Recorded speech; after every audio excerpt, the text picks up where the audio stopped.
Tornado Rusia diluncurkan untuk menghantam angkatan bersenjata Ukraina. Dalam rekaman yang diunggah Indo Defense Review Selasa 10 Mei 2022, nampak para prajurit sedang bersiap-siap menginstruksikan peluncuran tornado.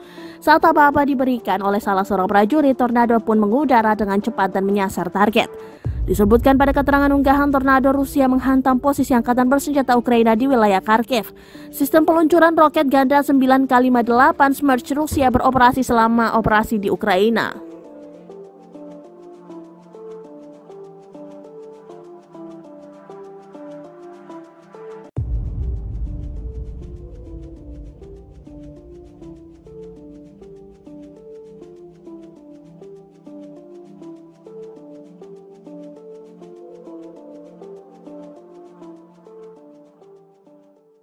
Terima kasih sudah nonton.